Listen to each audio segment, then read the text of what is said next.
SM Live. أعوذ بالله من الشيطان الرجيم. بسم الله الرحمن الرحيم.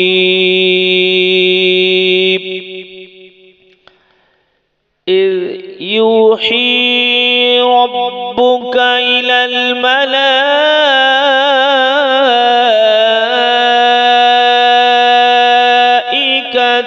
أني معكم فثبتوا الذين آمنوا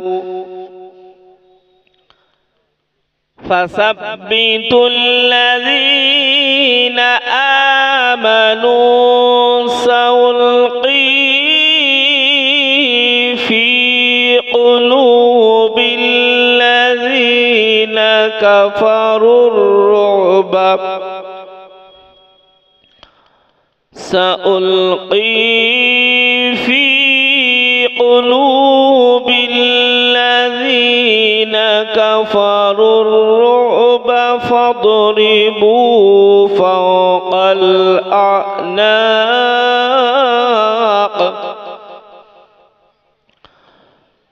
فوق الأعناق واضربوا منهم كل بنان. ذلك بأنهم شاقوا الله ورسوله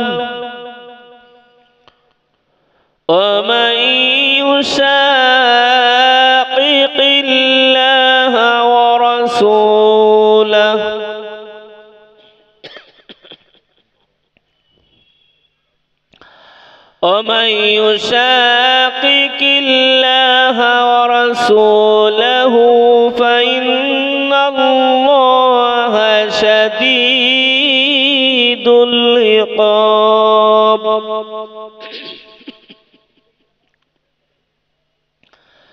ذلكم فذوقوه وأن للكافرين عذاب النار. يا أيها الذين آمنوا إذا لقيتم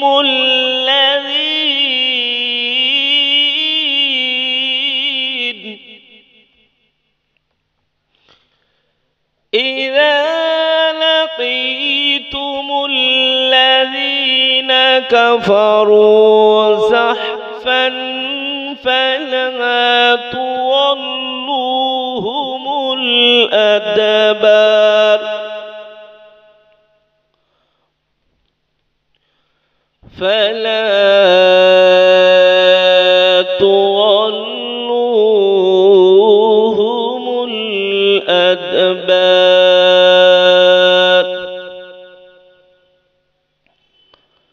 آمنت بالله صدق الله العظيم. درود شريف اللهم صل على سيدنا مولانا محمد وعلى آل سيدنا مولانا محمد. इश्क महबूबे खुदाया जिस दिल में हासिल नहीं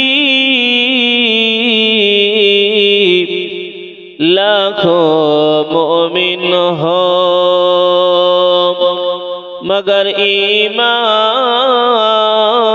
में कामिल नहीं।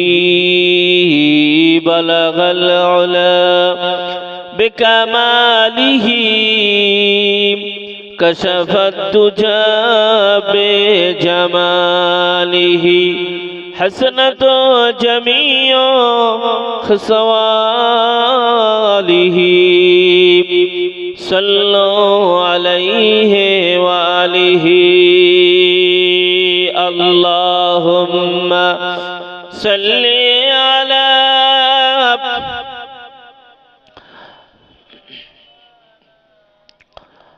वाला आले सय्यिदिना मौलाना मुहम्मद। नूर नबीजीर नूरेर गायब नूर नबीजीर नूरेर गायब মশামাছি বসতো না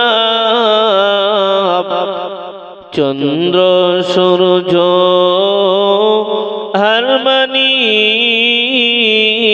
তো ওই নূরেরই রোশনীতে। আল্লাহুম্মা সাল্লি আলা سيدنا مولانا محمد وعلى آل سيدنا مولانا محمد। कलमा शरीफ ला इलाहा इल्लल्लाह ला इलाहा इल्लल्लाह ला इलाहा इल्लल्लाहु मुहम्मदुर रसूलुल्लाह। अल्लाहुम्मा सल्ली अला मौलाना मुहम्मद वअला आलि सय्यिदिना मौलाना मुहम्मद।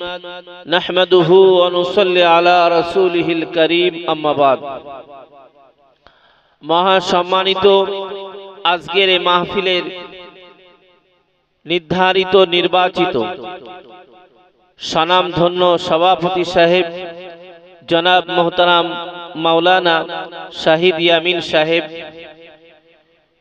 उपस्थित रয়েছেন মাদ্রাসার सनामधन्य उस्ताद जनाब मोहतरम हाफिज मौलाना आमिर अली साहेब विदायी वक्ता जनाब मोहतरम मौलाना जुल्फिकार আজিজি साहेब एवं आमार परपरई आसছেন बिथारी थेके तिनिओ एकई नामेर जनाब मोहतरम मौलाना जुल्फिकार आली साहेब आमंत्रित दिगार ओलामा हजरात सामने बसे थाका विभिन्न बयसेर मुरब्बियाने केराम आमार भाईरा बाबुरा स्नेहेर छोट छोट कचि काचारा माद्रासार स्नेहेर छात्रोरा सबाइके आंतरिक श्रद्धा भालोबासा जानिए आमी मुक्तासार किछु कथा बोलार नियत करछि। आल्लाह कबुल करुन, बोलुन आल्लाहुम्मा आमीन। तारই पूर्वे दरबारे इलाहीते अगणित सुजूद और शुक्रिया जे आल्लाह पाक रब्बुल आलामीन दीर्घ एकटा बछर पर आबारो सेई फकिरहाट हिफजुल कुरान माद्रासार ईदगाह मैदाने 2 दिन व्यापी इसाले साहब महफिलेर शेष रजनीते आमाके आपनाके आमादेरके उपस्थित हওয়ার मतो खुश नसीब करेছেন। एजन्যে আমরা प्राण खुले मोहब्बतेर साथे ভক্তির সাথে উচ্চ কণ্ঠে একবার সবাই নিজ জবানে জড়তাকে ছেড়ে আবিলতাকে দূর করে একবার সবাই পড়ছি আলহামদুলিল্লাহ।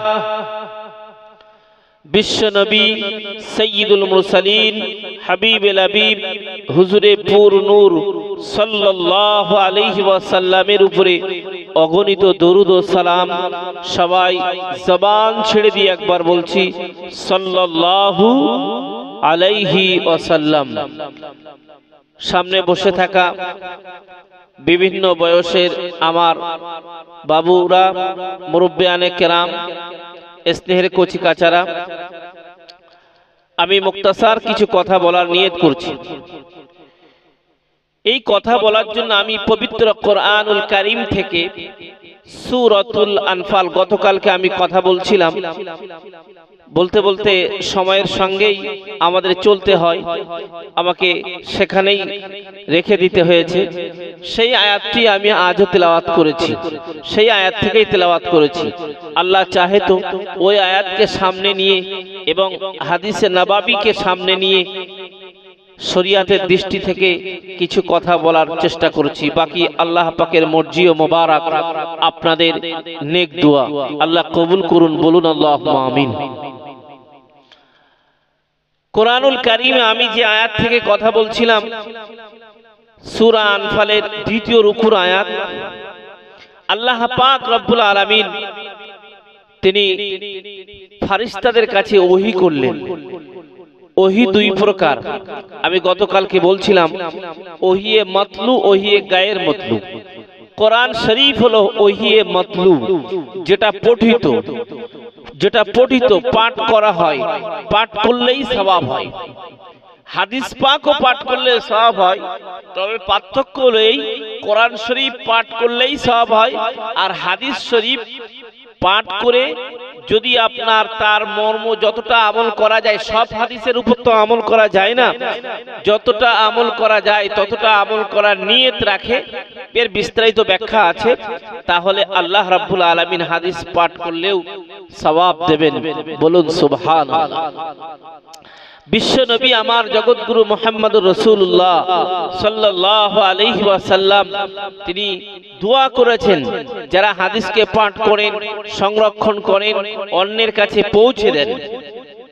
আজকে আমি ক্লাসে পড়াচ্ছিলাম কিতাবুল ইলমি, রিয়াজুস সালিহিন কিতাবুল ইলমের 230 পৃষ্ঠার 1377 নাম্বার হাদিস, কিতাবুল ইলমের 2য় হাদিস।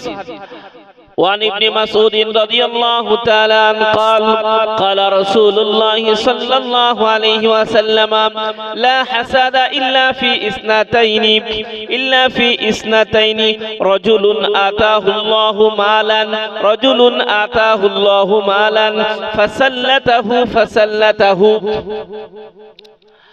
فسلته في هلاكته على هلاكته في الحق رجل آتاه الله الحكمة ويقضي ويعلمها رواه।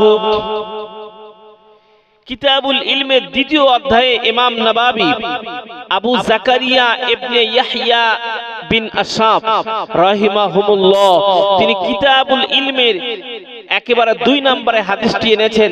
মিশকাত শরীফের মধ্যে ইমাম বাগাবী রহমাতুল্লাহ আলাইহি, খতিব তিবরিজি রহমাতুল্লাহ আলাইহি তিনিও কিতাবুল ইলমের মধ্যে হাদিসটি এনেছেন।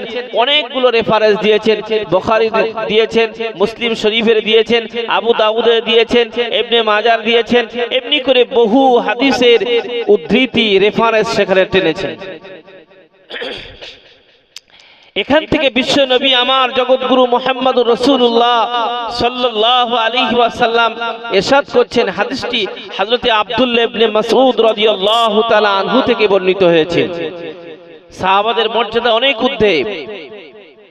রিয়াজুস সালিহিনের মধ্যে এসেছে বিশ্ব নবী আমার জগৎ গুরু মুহাম্মদুর রাসূলুল্লাহ সাল্লাল্লাহু আলাইহি ওয়াসাল্লাম ইরশাদ করেছেন আস-সাহাবাতু কুল্লুহুম উদুলুন, প্রত্যেকটা সাহাবা হলেন ন্যায় পরায়ণ।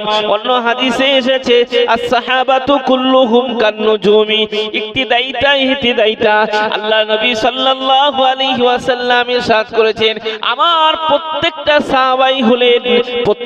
সাহাবাই হলেন আকাশের একটা একটা নক্ষত্র তুল্য, যাকেই অনুসরণ করা হবে তাকে দেখেই হেদায়েত পাওয়া যাবে। বলুন সুবহানাল্লাহ। আমরা তো কোরআন শরীফ শিখি কিভাবে শিখি? আলহামদুলিল্লাহ আমরা আমাদের এখন পড়াচ্ছি আলহামদুলিল্লাহ। তো আমরা কিভাবে পড়াই বা আমরা নিজেরা কিভাবে শিখেছি, কিভাবে এখন পড়াচ্ছি, কিভাবে পড়াই? প্রথমে তাদেরকে আরবি বর্ণ, আরবি লেটার গুলো শেখাই, আলিফ বা তা সা ইত্যাদি গুলো শেখাই। তারপরে শব্দ দুটো অক্ষরে একসঙ্গে মিলিয়ে পড়া শব্দ, তারপরে একটা বাক্য, একটা আয়াত, এইভাবে শেখাই। এটা শেষ হলে হয়তো আম্মা পারা শেখাই, তারপরে কোরআন শরীফ ধরাই শেখাই। সাহাবায়ে কেরামরা কিভাবে তারা কোরআন শরীফ শিখতেন?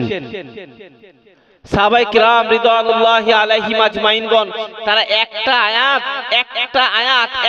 আয়াত শিখতেন, তার উপরে আমল করতেন, তারপরে দ্বিতীয় আয়াতের উপরে আমল করতেন। বলুন সুবহানাল্লাহ। আমাদের তো আমলের কোনো খেয়াল নেই। এই আয়াতের মর্ম কি, এর আমল কি, এর ব্যাখ্যা কি, এর তাৎপর্য কি, এদিকে আমাদের খেয়াল নেই। আমরা গতানুগতিক ভাবে কোরআন শরীফ শিখছি, আলহামদুলিল্লাহ, শিখতে তো হবেই, কিন্তু আমলও করতে হবে। সাহাবায়ে কেরামদের আদর্শ কেমন? আমি আজ ক্লাসেই বলছিলাম, এক শিক্ষার্থী আমাকে কোশ্চেন করেছেন, আমি হযরত আবু বকর সিদ্দিক রাদিয়াল্লাহু তাআলা আনহুর একটা কথা বলছিলাম যে তিনি হাদিসগুলোকে জ্বালিয়ে দিয়েছিলেন। এখন এক শিক্ষার্থী আমাকে কোশ্চেন করেছে, হুজুর এটা কি ঠিক করেছেন? আমি বললে এই সাহাবায়ে সম্পর্কে এই কোশ্চেনটা করেছো, এই কোশ্চেনটা করাই তো ঠিক না। কেন? সাহাবারা যে কাজগুলো করেছেন সবগুলোই ভালো নিয়তেই করেছেন। বলুন সুবহানাল্লাহ। আমি তাদের উদাহরণ দিতে যে একটা উদাহরণ দিলাম, বিশ্ব নবী আমার জগৎগুরু মুহাম্মদুর রাসূলুল্লাহ সাল্লাল্লাহু আলাইহি ওয়াসাল্লামের সাহাবায়ে কেরাম রিদওয়ানুল্লাহি তাআলা আলাইহিম আজমাইনদের মধ্য থেকে এক সাহাবী মসজিদে নববীর সামনেতে একটা খোঁটা পুঁতেছেন, খোঁটা, আর এক সাহাবী এসেছেন ওই খোঁটাটাকে উবড়ে ফেলে দিয়েছেন। যিনি ওই খোঁটাটা পুঁতেছিলেন তিনি আল্লাহ নবীর কাছে বিচার দিয়েছেন। বিশ্ব নবী আমার জগৎগুরু মুহাম্মদুর রাসূলুল্লাহ সাল্লাল্লাহু আলাইহি ওয়াসাল্লাম বললেন, হে সাহাবী তুমি কেন খোঁটাটা তুলে ফেললে বলো? ওই সাহাবী উত্তর দিলেন, ইয়া রাসূলুল্লাহ, ইয়া হাবিবাল্লাহ, আমি এই জন্য খোঁটাটা তুলে ফেললাম, এই জন্য যারা মসজিদে নামাজ পড়তে আসবে, নামাজ আদায় করতে আসবে, তারা না জানি পায়ে বেঁধে পড়ে না যায়, এই জন্য আমি তুলে ফেললাম। নিয়ত ভালো না খারাপ? ভালো তো। বিশ্ব নবী আমার জগৎগুরু মুহাম্মদুর রাসূলুল্লাহ সাল্লাল্লাহু আলাইহি ওয়াসাল্লাম প্রথম সাহাবীকে জিজ্ঞাসা করলেন, হে সাহাবী বলো কি জন্য তুমি খোঁটাটা মসজিদে নববীর সামনে পুঁতেছিলে? ওই সাহাবী বললেন, ইয়া রাসূলুল্লাহ, ইয়া হাবিবাল্লাহ, আমি এই জন্যই পুঁতেছিলাম যারা নামাজ পড়তে আসবে, যারা মুসল্লি নামাজ আদায় করতে আসবে, তারা যাতে যে সাওয়ারি নিয়ে আসবে, যে ঘোড়ায় চেপে আসবে, উটে চেপে আসবে, গাধায় চেপে আসবে, তারা যেন তাদের সাওয়ারিটা এখানে বেঁধে ধীর স্থির ভাবে নামাজ আদায় করতে পারে, এই জন্যই আমি এখানে পুঁতেছি। বলুন সুবহানাল্লাহ। দুইজনের নিয়ত কারোর খারাপ আছে? কারোরই খারাপ নেই, কাজ হয়তো আলাদা কিন্তু নিয়ত এক। আল্লাহ রাব্বুল আলামিন কোরআনুল কারীমে সাহাবায়ে কেরামদের সম্পর্কে ইরশাদ করেছেন, রাদিয়াল্লাহু আনহুম ওয়া রাদওয়ান, উলাইকা হিজবুল্লাহ। আল্লাহ রাব্বুল আলামিন সাহাবায়ে কেরামদের উপরে সন্তুষ্ট হয়েছেন। আল্লাহ রাব্বুল আলামিন সাহাবায়ে কেরামদের উপরে সন্তুষ্ট হয়েছেন এবং সাহাবায়ে কেরামও আল্লাহ রাব্বুল আলামিনের উপরে সন্তুষ্ট হয়েছেন। বলুন সুবহানাল্লাহ। তো যে কথা বলছিলাম,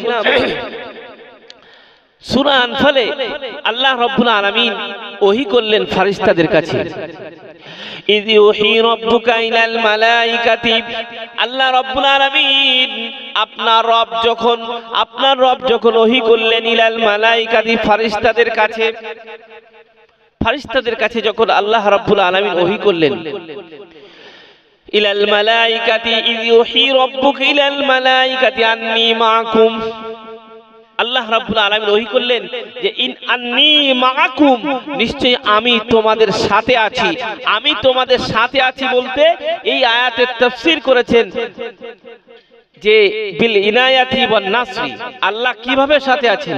আল্লাহ রাব্বুল আলামিনের সাহায্য সহযোগিতা মুসলমানদের সাথে রয়েছেন, বলুন সুবহানাল্লাহ। কোরআনুল কারীমে আল্লাহ রাব্বুল আলামিন ইরশাদ করেছেন, অন্যত্রে অন্য আয়াতে ইরশাদ করেছেন, ওয়া কানা হাক্কান আলাইনা নাসরুল মুমিনিন, ঈমানদারদের সাহায্য করা আমার দায়িত্ব, আমার কর্তব্য, বলুন সুবহানাল্লাহ। কিন্তু এখানে হয়তো একটা কোশ্চেন হতে পারে, একটা প্রশ্ন হতে পারে যে আমরা তো কত দোয়া করি, কত আল্লাহর কাছে কিছু চাই, সাহায্য চাই, কত মুনাজাত করি, কিন্তু তো কবুল হয় না। কিন্তু মনে রাখতে হবে, হয়তো আমরা সরাসরি দেখতে পাচ্ছি না, যে দোয়াটা আমরা করছি সেই দোয়াটা কবুল হচ্ছে না, কিন্তু না, মনে রাখতে হবে যে দোয়াটা কবুল হলে হয়তো আমাদের ক্ষতি ছিল, আমাদের ক্ষতির আশঙ্কা ছিল, সেই জন্যই আল্লাহ রাব্বুল আলামিন দোয়া কবুল করেন। আর যে দোয়াটা কবুল করলে আমাদের জন্য আল্লাহ রাব্বুল আলামিন ভালাই রেখেছেন, কল্যাণ রেখেছেন, মঙ্গল রেখেছেন, সে দোয়াটা আল্লাহ কবুল করেন, বলুন সুবহানাল্লাহ। আর যে দোয়াটা কবুল করেন না, ওই দোয়ার বিনিময়ে আল্লাহ রাব্বুল আলামিন কিয়ামতের দিন বিরাট পরিমাণে সওয়াব দেবেন, বিরাট পরিমাণে নেকি দেবেন। কিয়ামতের দিন এবারে সেই ব্যক্তিকে যাকে আল্লাহ নেকি দেবেন, সওয়াব দেবেন, ওই ব্যক্তি বলবেন, আল্লাহ এত নেকি তো কাজ আমি করিনি, এত সওয়াবের কাজ তো আমার নেই, কিভাবে এত সওয়াব আমার হলো? ওই সময় তাকে বলা হবে, তুমি যে দুনিয়াতে যে দোয়াগুলো করেছিলে, আল্লাহর কাছে যে দোয়াগুলো চেয়েছিলে, যে দোয়াগুলো তোমার কবুল হয়নি, ওই না কবুল হওয়া দোয়ার বিনিময়ে তোমাকে এত নেকি দেওয়া হয়েছে, বলুন সুবহানাল্লাহ। তখন সে খুশি হয়ে বলবে, হায়রে যদি আমি আরো বেশি বেশি করে আল্লাহর কাছে দোয়া চাইতাম, আরো বেশি বেশি করে আল্লাহর কাছে প্রার্থনা করতাম, তাহলে আমি আরো আগে জান্নাতে চলে যেতে পারতাম, বলুন সুবহানাল্লাহ। কিন্তু আমাদের তো ধৈর্য কম, আমাদের তো সবর কম, নেই বললেই হয়। কিন্তু ধৈর্য সবরটাই সবচাইতে বড় জিনিস। কোরআনুল কারীমে বহু জায়গায় আল্লাহ পাক রব্বুল আলামিন ধৈর্য ধরার কথা বলেছেন, সবর করার কথা বলেছেন, সবর ইখতিয়ার করার কথা বলেছেন। মুয়াত্তা মালিকের মধ্যে মালিক বিন আনাস আল আসবাই রাহিমাহুল্লাহ তিনি হাদিস এনেছেন। মুয়াত্তা মালিকের মধ্যে হাদিসটা এনেছেন। হাদিসের কিতাবটা অনেক উচ্চ অঙ্গের কিতাব। ইমাম মালিক রাহমাতুল্লাহ আলাইহি কিতাবটা লেখার পরে এটা হলো হাদিসের সর্বপ্রথম কিতাব। সর্বপ্রথম তিনি এই হাদিসের কিতাবটা সংকলন করে তিনি মদিনার 70 জন ফকির সামনে কিতাবটা পেশ করেন। ইমাম মালিক রাহমাতুল্লাহ আলাইহি বলেন, আরাতু কিতাবি হাযা আলা 70 ফাকিহান মিন ফুকাহাইল মদিনা কুল্লুহুম ওয়াতানি আলাইহি ফাসাম্মাইতু আল মুয়াত্তা। আমি মুয়াত্তা নামক হাদিসের কিতাবটা সংকলন করে মদিনার 70 জন ফকির সামনে আমি উপস্থাপন করি। মদিনার তৎকালীন 70 জন ফকিহ সবাই আমার কিতাবকে সমর্থন জানায়, সবাই আমার কিতাবকে মেনে নেয়, ফলে আমি আমার কিতাবটাকে নাম রেখে দিই মুয়াত্তা, বলুন সুবহানাল্লাহ। এত উচ্চাঙ্গের হাদিসের কিতাব। শুধু তাই নয়, ইমাম মালিক রাহমাতুল্লাহ আলাইহি, মালিক বিন আনাস আল আসবাই রাহমাতুল্লাহ আলাইহি তিনি মনে করলেন, যদি এই কিতাব লেখার পিছনে কিতাবটা সংকলন করতে যে আমার নিয়তের কোনো গড়বড় হয়, নিয়তের কোনো ত্রুটি হয়, তাহলে কিতাব আমার দরকার নেই। উনি করলেন কি, ওই কিতাবটাকে পানিতে ফেলে দিলেন, কিন্তু পানি ওই কিতাবকে স্পর্শ করেনি, বলুন সুবহানাল্লাহ। কত বড় আলেম ছিলেন, কত বড় ফকি ছিলেন, কত বড় ইমাম ছিলেন। কথায় কথা বেড়ে যায়, তানার প্রসঙ্গে আরো একটা ধাপ কথা বলছি। ইমাম মালিক রহমাতুল্লাহ আলাইহির যুগে এক মহিলা মারা গেছেন। মহিলা ছিলেন খুব পর্দানশীনা, খুব আল্লাহ ওয়ালি, আবেদা, সালেহা, নেককার, দিনদার ছিলেন। এখন মারা যাওয়ার পরে তাকে গোসল দেওয়ার জন্য আর এক মহিলা এসেছে, পাশ থেকে এসেছেন। এখন গোসল দিতে যেয়ে শরীরের মানুষ মারা গেলে তার শরীরে কাপড় তো খুলেই নিতে হয়। যদি গোসল দেওয়ার আগে নেওয়া হয় তো ভালো, নইলে গোসল দেওয়ার সময় তো নিতেই হবে, কিছু তো আর করার নেই। এখন ওই মহিলা কাপড় খুলে নিয়েছে, লজ্জাস্থানে কাপড় সরিয়ে নিয়েছে। এখন রানে হাত রেখে তার একটা খারাপ মনে হয়েছে, খারাপ মনে হয়েছে। হওয়ার পরে তার ওই মহিলা যিনি গোসল, যে মহিলা গোসল দিচ্ছিলেন, ওর হাতটা ওই মৃত মহিলার গায়ের সঙ্গে, চামড়ার সঙ্গে জুড়ে গেছে, আর হাত ছাড়াচ্ছে না। দীর্ঘ সময় হয়ে গেছে, হাত আর ছাড়ে না। বেলা অর্ধেক হয়ে গেছে, হাত ছাড়াতে পারছি না। কি উপায় হবে এখন? এখন মহল্লার ইমাম সাহেবকে বলা হলো। মহল্লার ইমাম সাহেব বললেন যে ওই মৃত জীবিত মানুষের হাত তো আর কাটা সম্ভব হবে না, তো অন্তত মৃত মানুষের চামড়াটা কেটে দিয়ে ছাড়িয়ে নেওয়া হোক। এখন যার স্ত্রী মারা গেছে তিনি বলছেন না না, আমার স্ত্রী মারা গেছেন আর তার গা কাটতে আমি দেব না। তাহলে কি হবে? তাহলে জীবিত মানুষের ওই মহিলার হাতটা কেটে ছাড়িয়ে নেওয়া হোক। এখন যার স্ত্রী গোসল দিচ্ছিল সে বলছে না না, আমার স্ত্রী উপকার করতে এসেছে, আমরা উপকার করতে এসেছি, পাশ থেকে গোসল দেওয়ার লোক হচ্ছিল, আমরা গোসল দিতে এসে আমাদের হাত কাটা যাবে, আমার স্ত্রী হাত কাটা যাবে, এটা সহ্য করা যাবে না। কি উপায় হবে এখন? এখন ওই মহল্লার ইমামের থেকে, তার থেকে বড় ইমামের কাছে যাওয়া হলো। তিনিও বললেন যে আমার কাছে কোনো সমাধান নেই। এই করতে করতে ইমাম মালিক বিন আনাস রাহিমাহুল্লাহর কাছে চলে গেল এই ফয়সালার জন্য। ইমাম মালিক বিন আনাস রাদিয়াল্লাহু তাআলা আনহু চলে এলেন সেখানে। এসে যে মহিলা গোসল দিচ্ছিলেন ওই মহিলাকে জিজ্ঞাসা করলেন যে বলো ঘটনাটা কি। মহিলা সব কিছু বললেন, কিন্তু বলার পরে ইমাম মালিক রহমাতুল্লাহ আলাইহি বলছেন তোমার কথার সঙ্গে কাজের তো মিল খাচ্ছে না। তুমি যে কথা বলছো এই কাজে কথার সঙ্গে তোমার যে একটা হাত মৃত মানুষ সঙ্গে জড়িয়ে গেছে এর সঙ্গে তো কোনো মিল হচ্ছে না। ব্যাপারটা কি তুমি আরো খুলে বলো। ওই সময়তে ওই মহিলা খুলে বলল, কোন মানুষের খারাপ কথাটা নিজে টপ করে বলতে চাই না, বলতে চাই না। বলতে হলো যে আমি যখন তার গোসল দিচ্ছিলাম আমার মনে একটা খারাপ ধারণা এসেছিল। খারাপ ধারণাটা কি? কোরআনুল কারীমে 26 পারা সূরাতুল হুজুরাতে আল্লাহ রাব্বুল আলামিন ইরশাদ করেছেন ইন্না বা'দা যন্নি ইসমুন, কিছু ধারণাটাও গুনাহ। আমরা তো মানুষ সম্পর্কে যা তা ধারণা করি, যা তা বলি, এখন তো আর কোনো বাদ বিচার নেই। যাকে তাকে যা তা বলা, যা তা ধারণা করা, সামনে পিছনে উল্টো সোজা কত রকম কথা, কত রকম মন্তব্য, আর মনের মধ্যে কি আছে সে তো আর বলার উপেক্ষা রাখে না। ওই মহিলা বলছে জগৎ বিখ্যাত ইমাম মালিক বিন আনাসের কাছে বর্ণনা দিচ্ছেন যে আমি যখন গোসল দিচ্ছিলাম তার লজ্জাস্থানে কাপড়টা সরিয়ে নিয়েছিলাম, হাতটা যখন তার রানের উপরে রেখেছিলাম আমার মনের মধ্যে একটা খারাপ ধারণা এসেছিল। ধারণাটা ছিল এই যে এই মহিলাকে আমি একজন পুরুষের সঙ্গে যেতে দেখেছি, জানি না সেই পুরুষটাকে ওনার স্বামী হবেন না, ভাই হবেন নাকি অন্য কোনো পরপুরুষ হবেন। এই ধারণাটা আমার এসে গেছে। যাওয়ার পরেই আমার হাতটা ওই লাশের সঙ্গে জুড়ে গেছে। এবং মালিক বিন আনাস রাদিয়াল্লাহু তাআলা আনহু তিনি বললেন এই কারণেই তোমার আজ এই শাস্তি হচ্ছে। ভাবুন কি অবস্থা, হ্যাঁ কি অবস্থা ভাবুন। যে তখন ইমাম মালিক বিন আনাস রাদিয়াল্লাহু তাআলা আনহু বললেন এই কারণেই তোমার হাতটা জুড়ে গেছে। এখন উপায় কি? কাউকে যদি জেনার ব্যভিচারের তোহমাত দিতে হয় তাহলে 4 জন সাক্ষী লাগবে। এমনি কাজের জন্য 2 জন সাক্ষী লাগে। একটা বিয়ের সময় কয়জন সাক্ষী লাগে? কয়জন লাগে বলুন? কয়জন লাগে? একটু কথা বলুন। দুজন লাগে। কোন কাজ করতে গেলে সাক্ষী লাগে, কজন লাগে? দুজন সাক্ষী যথেষ্ট। একজন যদি পুরুষ হয়, দুজন মহিলা হলে হয়ে যাবে। সব মহিলা আবার সাক্ষী হতে পারবে না, পুরুষ অবশ্যই হতে হবে। কিন্তু কাউকে যদি ব্যভিচারের তহমাত দিতে হয়, অপবাদ দোষ দিতে হয়, তাহলে 4 জন সাক্ষী লাগবে।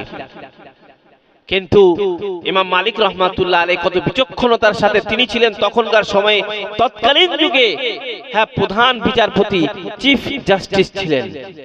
তিনি বললেন যে হয় 4 জন সাক্ষী উপস্থিত করতে হবে, নইলে তাকে 80 বেত্রাঘাত মারতে হবে, তারপরেই হাত ছাড়াবে। যাই হোক, বলার উদ্দেশ্য হলো এই, ইমাম মালিক রহমাতুল্লাহ আলাইহি তার মুয়াত্তা মালিকের মধ্যে অনেক হাদিস এনেছেন। 61টা অধ্যায় রচনা করেছেন, 61টা অধ্যায়। ওই অধ্যায়ের মধ্যে ইমাম মালিক রহমাতুল্লাহ আলাইহি একটা সবরের অধ্যায়ও রেখেছেন, যে সবরটা হলো বিশ্ব নবী আমার জগৎগুরু মুহাম্মদুর রাসূলুল্লাহ সাল্লাল্লাহু আলাইহি ওয়াসাল্লাম ইরশাদ করেছেন, সবরটাই হলো সবচাইতে বড় জিনিস, সবচাইতে বড় জিনিস, সবচাইতে মূল্যবান জিনিস। ধৈর্যটাই সবচাইতে বড় জিনিস, সবরটাই হলো সবচাইতে বড় জিনিস। ধৈর্য ধরতে না পারলে, সবর না করতে পারলে, তাহলে আল্লাহ রাব্বুল আলামিন কোরআনুল কারীমে অধৈর্য হাদিস পাকে এসেছে সবর করার কথা, আমরা সেই জায়গা থেকে পিছিয়ে যাব, মাহরুম হয়ে যাব। ইমাম মালিক রহমাতুল্লাহ আলাইহি তিনি এত বড় আলেম ছিলেন, এত বড় ইমাম ছিলেন, এত বড় বিখ্যাত মানুষ ছিলেন, তিনি এত বড় আশিকে রাসূল ছিলেন যে বলার অপেক্ষা রাখে না। মদিনাতে কখনো জুতা পায়ে দিয়ে বার হতেন না। তিনি মদিনায় জন্মগ্রহণ করেছেন, মদিনাতুত তয়্যিবাতে জন্মগ্রহণ করেছেন, মদিনাতে আবার ইন্তেকাল করেছেন। রাসূলের প্রতি এত মহব্বত ছিল, এত ভালোবাসা ছিল, এত ভক্তি ছিল যে তিনি মদিনাতে কখনো জুতো পায়ে দিয়ে বার হতে পায়ে দিয়ে ঘুরতেন না, কোন সাওয়ারির উপরে উঠতেন না, বাহনের উপরে উঠতেন না। কারণ এই জমিনে, এই মদিনাতে বিশ্ব নবী আমার সাইয়্যিদুল মুরসালিন হাবিবুল হাবিব হুজুরে পুর নূর সাল্লাল্লাহু আলাইহি ওয়াসাল্লাম শুয়ে রয়েছেন, আর আমি সেই জমিনে জুতো পায়ে দিয়ে ঘুরবো? আমি সেই জমিনে সাওয়ারির উপরে চড়ে বেড়াবো? উনি বেড়াতেন না। শুধু তাই নয়, ইমাম মালিক রহমাতুল্লাহ আলাইহি তিনি মদিনার বাইরেও যেতেন না।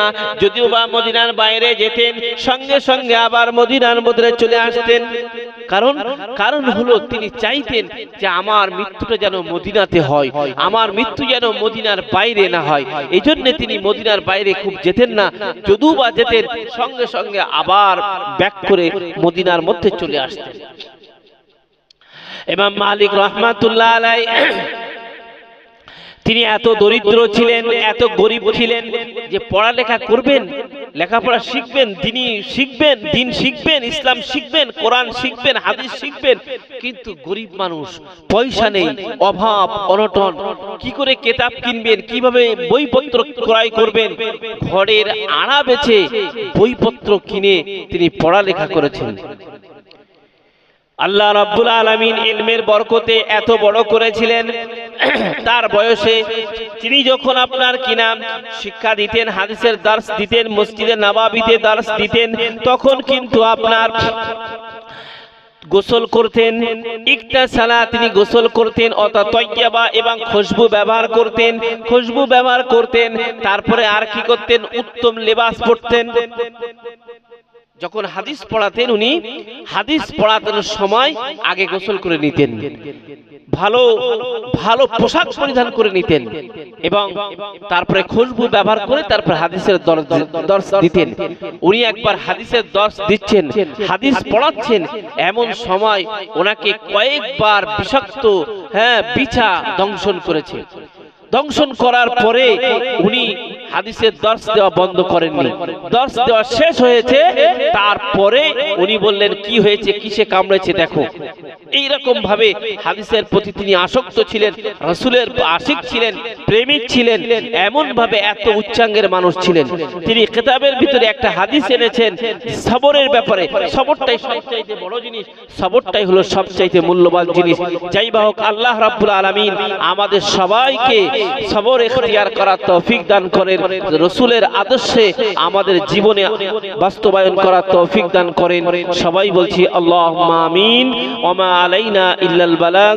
আসসালামু আলাইকুম ওয়া রাহমাতুল্লাহি তাআলা ওয়া বারাকাতুহু।